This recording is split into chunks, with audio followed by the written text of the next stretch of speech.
Steps you need to follow to acquire your E2 visa. Hey everyone, my name is Marcella Dominguez. Me llamo Marcela Dominguez. Hit the subscribe button down below so that I can help you acquire your E2 visa. In this video, we are going to cover how to acquire your E2 visa. You see, if you're someone that's interested in acquiring an E2 visa, it's best for you to consult an attorney who can help walk you through the process. It's a lot simpler, and sometimes it can be more straightforward when you have somebody holding your hand who has been there and who has done that before. If you want to find out if we can help you acquire your E2 visa, make sure you scroll down into the description where you will find all of our information, and it's always free to send us an email.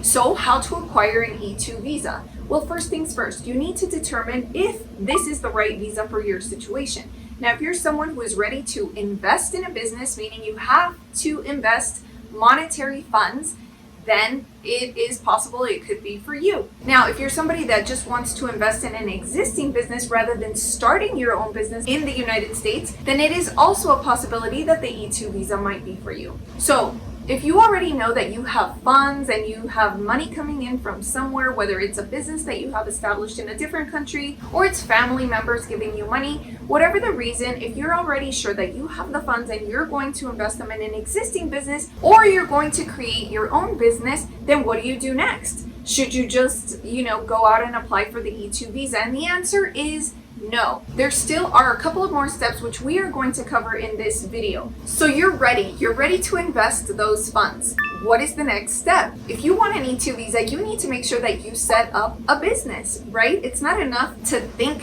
you want to set up a business or to say you're going to set up a business or to say that you're going to invest in an existing business. Go out and set up your business. You're going to want either an LLC or an S corporation. So how in the world do you set those up? So scroll down into the description below and send us an email to find out if we can help you create an LLC or an S corporation if you are someone that is outside of the United States but want an E2 visa to come to the United States and live here and work on this business. Now, an LLC or an S corporation, which one is the right one for you? Well, a lawyer will help walk you through those steps, and possibly even an accountant will help walk you through those steps to determine which is the best for your situation, what kind of business you're starting, or maybe you're investing in an existing business that's already making a certain amount of money. And all of those factors will help somebody determine whether an LLC or an S corporation is right for you. So after you create an LLC, you want to make sure that you obtain an EIN. So now you need an EIN. What is an EIN? Why do you need an EIN? Well, an employer identification number is going to be specific to you and to your business. You are going to need this number that is given to you by the IRS. So if you hop onto the IRS's website, there will be an application there for you to apply for an EIN for your business. You're going to take this EIN number that the IRS gives you,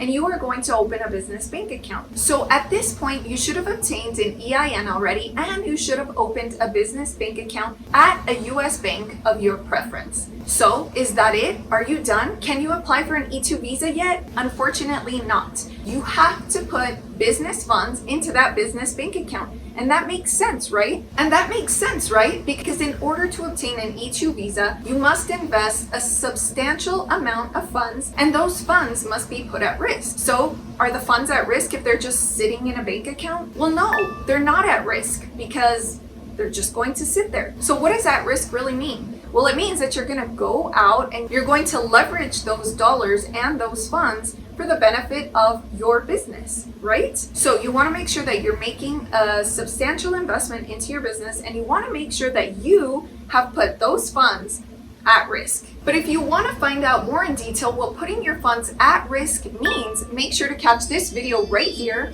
where I will go into more specific detail about the at-risk definition that you must meet.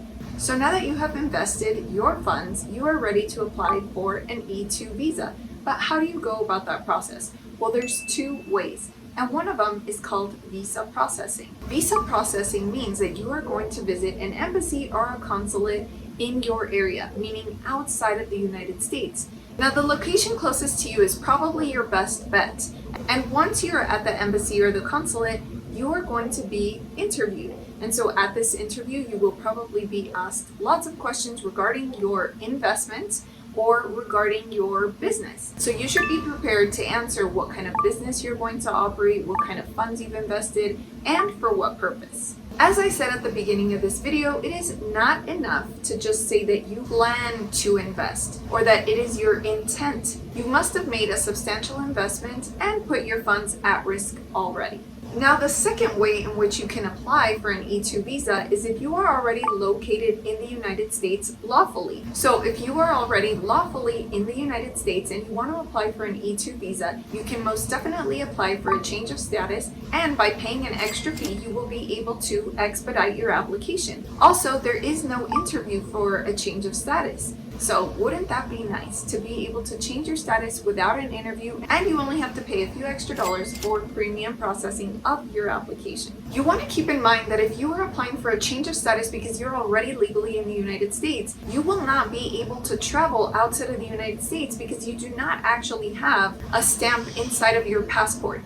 So a change of status when you're already in the United States means that you won't be receiving any kind of stamp, whereas if you do the interview in your home country, then you would be receiving a stamp which would allow you to travel. Also, if you're already lawfully in the United States, you want to do the change of status with time. You don't want to wait until the last minute because it's going to be very frustrating for you and also for the attorney who is helping. You want to make sure that you prepare well in advance. I would say give yourself at least 15 weeks in advance to prepare for a change. So if you're a business owner that is ready and willing to apply for your E2 visa, then make sure you scroll down into the description below to find out if we can help you with the process. If you're a business owner already in your home country, then I'm very excited to work with you because I've been working with nothing but business owners for a very long time. I'm always excited to work with business owners who want to improve upon an idea or create their own idea and bring it to fruition. So if that is you, make sure you scroll down, and I look forward to receiving your email.